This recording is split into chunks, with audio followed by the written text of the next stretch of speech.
नमस्कार दोस्तों, मैं हूं गुमनाम एक्स और आज की कहानी आपको ले चलेगी नेपाल बॉर्डर की उस खौफनाक रात में जहां एक तपस्विनी का सामना हुआ शैतानी अघोरी के कालप्रेत से।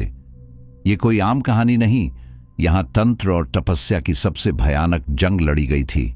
तो वीडियो को आखिर तक जरूर देखना और अगर आप चैनल पर नए हो तो सब्सक्राइब कर लो और वीडियो पसंद आए तो लाइक जरूर करना। तो चलिए दोस्तों, बिना समय गंवाए कहानी शुरू करते हैं। मैंने अब तक जो भी देखा, सुना और किया वो सब कुछ एक इंसानी जिंदगी से परे है। मेरा नाम रुद्र है और आज मैं तुम्हें वो सच सुनाने जा रहा हूं जिसे सुनकर शायद तुम रातों को चैन से नहीं सो पाओगे। ये कहानी है तपस्विनी शांभवी की और उस शैतानी अघोरी की जिसने कालप्रेत को जन्म दिया था।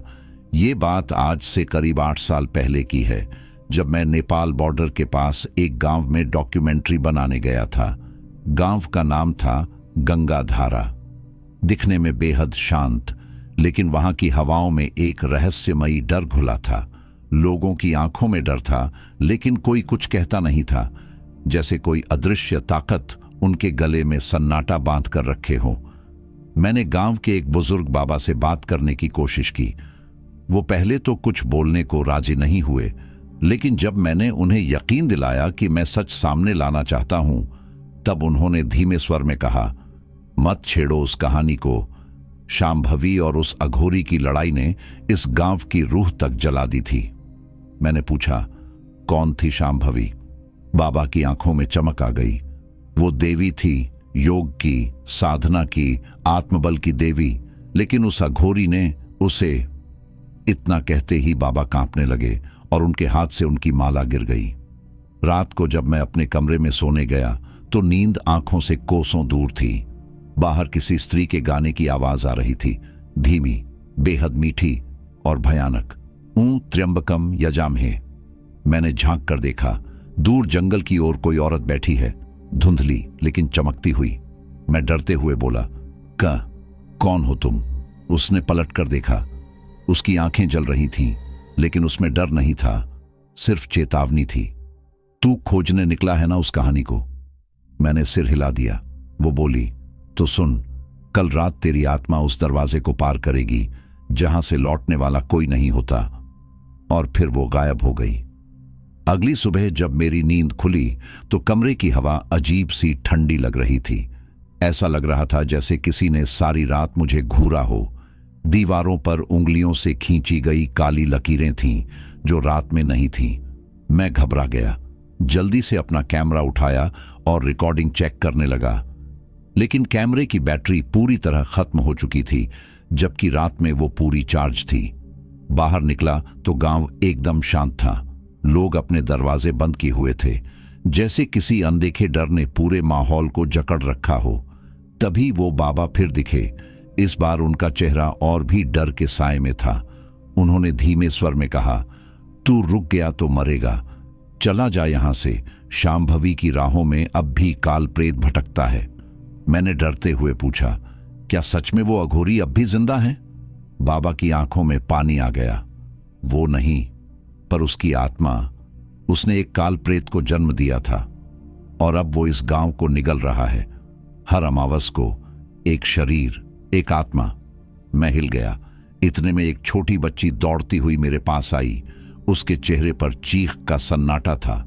उसने बस इतना कहा, वो आ रहा है तुम्हें लेने, और वो गिर गई बेहोश। बच्ची को हॉस्पिटल कैसे ले जाते? गांव में तो डर में किसी ने कदम बाहर नहीं निकाला था। मैं उसे गोदी में उठाकर उसी गेस्ट हाउस के कमरे में ले आया जहां मैं ठहरा था। उसे बिस्तर पर लिटाया और उसके माथे पर गीला तौलिया रखा। कुछ देर बाद उसकी सांसें धीमी लेकिन स्थिर हुईं। अचानक उसकी आंखें खुलीं और वो एकदम उठकर बैठ गई। उसकी आवाज में वो मासूमियत नहीं थी जो कुछ देर पहले थी, बल्कि एक अजीब सी गहराई और दर्द था। मैं उस रात की साक्षी हूं जब शांभवी और उस अघोरी के बीच आखिरी युद्ध हुआ था। मैं घबरा गया। क्या मतलब? उसने मेरी तरफ देखा। अब उसकी आंखें किसी बूढ़ी आत्मा जैसी लग रही थीं। वो अघोरी, वो सिर्फ एक इंसान नहीं था। उसने तंत्र के हर नियम को तोड़ा, नरबलि दी और काल प्रेत को जन्म दिया। लेकिन उसे रोकने के लिए कोई था। तपस्विनी शांभवी, एक ऐसी साधिका जो आत्मा को शरीर से अलग करके भी युद्ध कर सकती थी।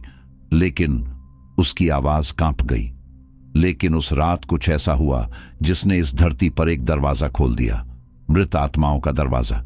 शांभवी ने उस अघोरी को तो हराया, लेकिन कालप्रेत को नहीं मार सकी। उसे बस बांध दिया और अब वो डोर कमजोर हो रही है। मैंने कांपती आवाज में पूछा, तुम ये सब कैसे जानती हो? उसने मेरी आंखों में देखा, क्योंकि मैं वही बच्ची हूं जिसे शांभवी ने अपनी आखिरी शक्ति से बचाया था। लेकिन अब वो शक्ति खत्म हो रही है और तुम ही हो जिसे ये अधूरा युद्ध पूरा करना है।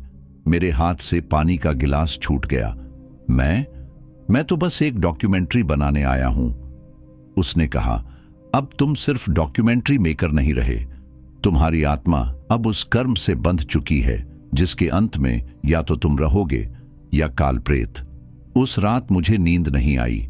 बच्ची अब गहरी नींद में थी, लेकिन उसका चेहरा ऐसा लग रहा था जैसे किसी और युग की थकावट उस पर उतर आई हो।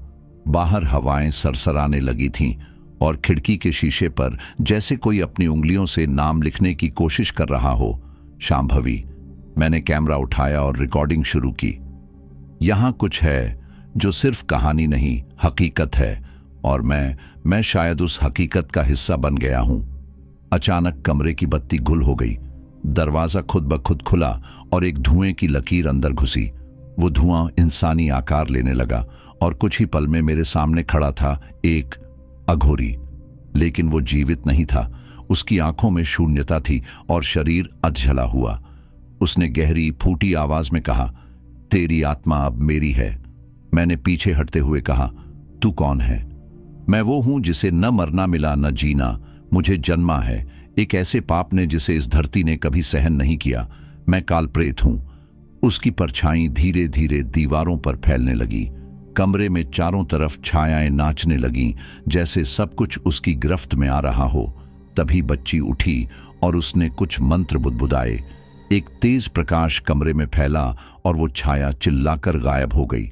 मैंने देखा, बच्ची की आंखें अब वैसी नहीं थीं। मैं अब वो बच्ची नहीं हूं। मैं हूं शांभवी का अवशेष, उसकी आत्मा का अंश।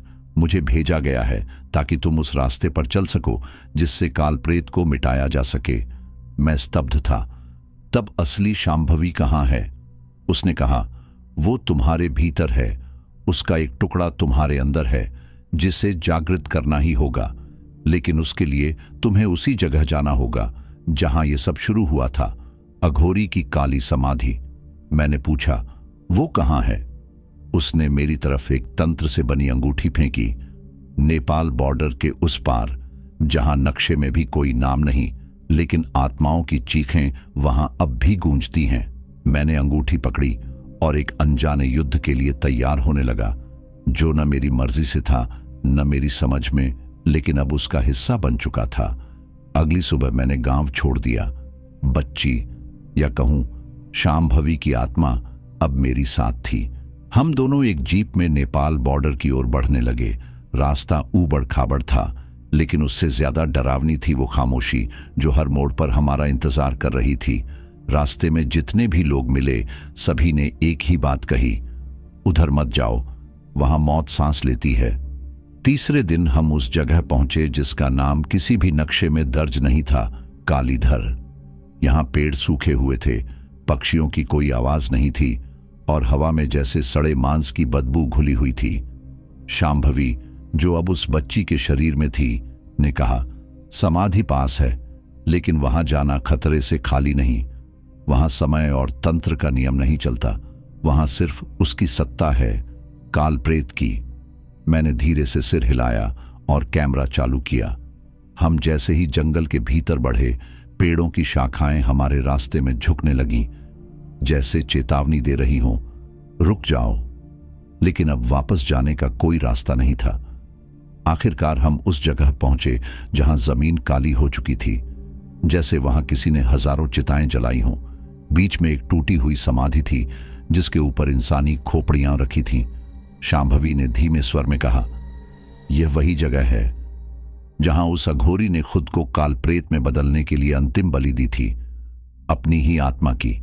मैंने पूछा, अब हमें क्या करना है? उसने कहा, तुम्हें अपने भीतर छिपी ऊर्जा को जगाना होगा। तुम्हारे भीतर जो शक्ति है वो ही इसका अंत कर सकती है। मैं तुम्हें दीक्षा दूंगी, लेकिन याद रखना, एक बार ये क्रिया शुरू हो गई तो पीछे हटने का कोई रास्ता नहीं बचेगा। मैंने आंखें बंद की और जैसे ही उसने मंत्र पढ़ने शुरू किए, मेरे शरीर में कंपन होने लगा। आंखों के सामने अंधेरा छा गया और तभी जमीन फट गई। एक विशाल छाया धुएं की तरह बाहर निकली। वही था कालप्रेत। उसकी गूंजती हुई आवाज जंगल को थर्रा रही थी। तुमने मुझे फिर से बुलाया, अब मैं तुम्हें कभी नहीं छोड़ूंगा। शांभवी चिल्लाई। मत डरो, उसकी शक्ति डर से बढ़ती है। अपनी आत्मा को याद करो, उस प्रकाश को जो तुम्हारे भीतर है। मैंने जैसे ही आंखें बंद की, मुझे एक प्रकाश दिखाई दिया, एक महिला का चेहरा, शांत, दिव्य। वो शांभवी थी, असली रूप में। और उसने कहा, अब वक्त आ गया है, इस अधूरे युद्ध को खत्म करो। मैंने जैसे ही आंखें खोली, मेरे हाथों में मंत्रों से जला हुआ त्रिशूल था, जो किसी और दुनिया की ऊर्जा से भरा हुआ था। कालप्रेत अब हंस रहा था। तू भी उसी की तरह मरेगा। मैंने कदम बढ़ाया। युद्ध शुरू हो चुका था। त्रिशूल हाथ में आते ही मेरे शरीर से एक अनजानी ऊर्जा फूटने लगी। कालप्रेत अब पूरी तरह प्रकट हो चुका था। उसका आकार इंसानी नहीं था। वो धुएं, हड्डियों और जली हुई आत्माओं का बना एक भयानक रूप था। उसकी आंखें आग की तरह जल रही थीं और उसकी आवाज में ऐसा कंपन था कि जमीन तक कांपने लगी। तू सोचता है ये त्रिशूल मुझे मिटा देगा? कालप्रेत गरजा। मैंने बिना एक शब्द बोले त्रिशूल उसकी ओर फेंका, लेकिन जैसे ही त्रिशूल उसके शरीर को छूता, वो धुआं बनकर दूसरी दिशा में चला गया। अभी बच्चा है तू, अभी बहुत कुछ जानना बाकी है। शांभवी चिल्लाई। त्रिशूल उसकी शक्ति को नहीं, तेरी आत्मा की सच्चाई को ढूंढता है।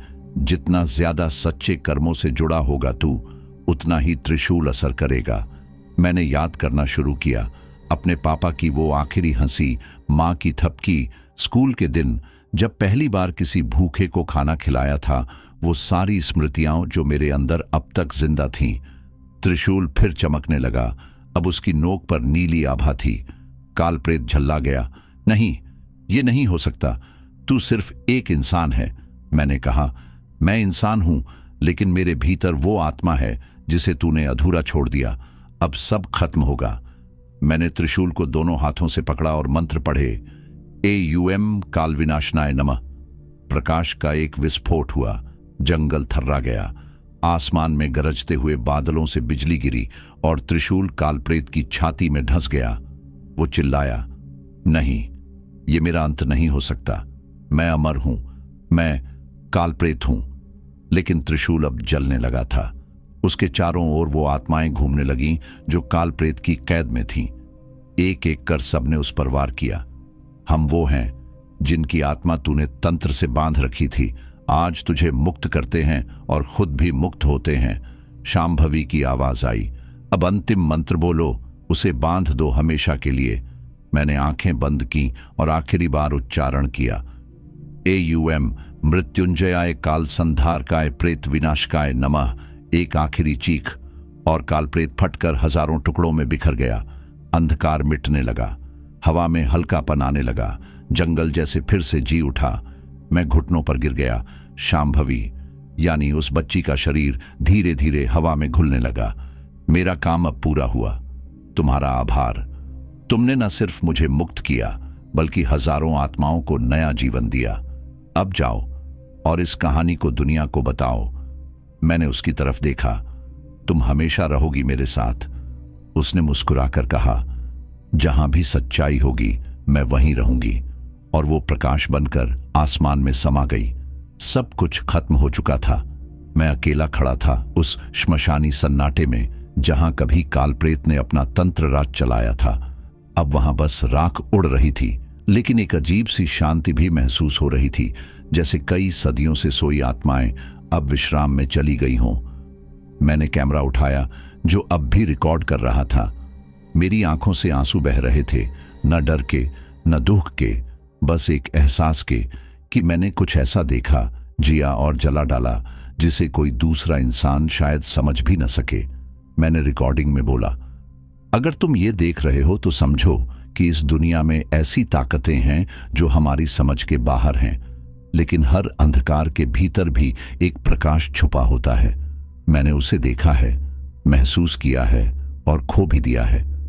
मैंने अंतिम बार समाधि की ओर देखा और फिर उलटे कदमों लौट पड़ा। जंगल अब मुझे पहचानता था। रास्ते अपने आप बनते जा रहे थे, जैसे कोई मुझे बाहर तक सुरक्षित छोड़ने आया हो। नेपाल बॉर्डर के उस पार जब मैं गांव लौटा तो लोग मुझे पहचान नहीं सके। मेरे चेहरे पर कुछ बदल गया था, शायद वो अनुभव जिसने मेरी आत्मा को छू लिया था। मैंने कैमरा बंद किया और वो सब फुटेज एक ड्राइव में कॉपी की।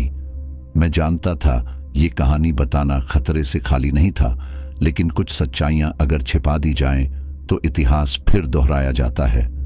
उस रात जब मैं अपने कमरे में लेटा, अचानक खिड़की से एक ठंडी हवा आई और एक जाना पहचाना स्वर मेरे कानों में गूंजा, तुमने वादा निभाया, अब मैं हमेशा तुम्हारे साथ हूं। मैं मुस्कुराया। बाहर आसमान में तारे चमक रहे थे, लेकिन एक तारा कुछ ज्यादा ही चमकदार था। वो थी तपस्विनी शांभवी। और मैं जानता था अब कोई कालप्रेत कभी इस धरती पर तांडव नहीं मचाएगा, क्योंकि शांभवी लौट आई है।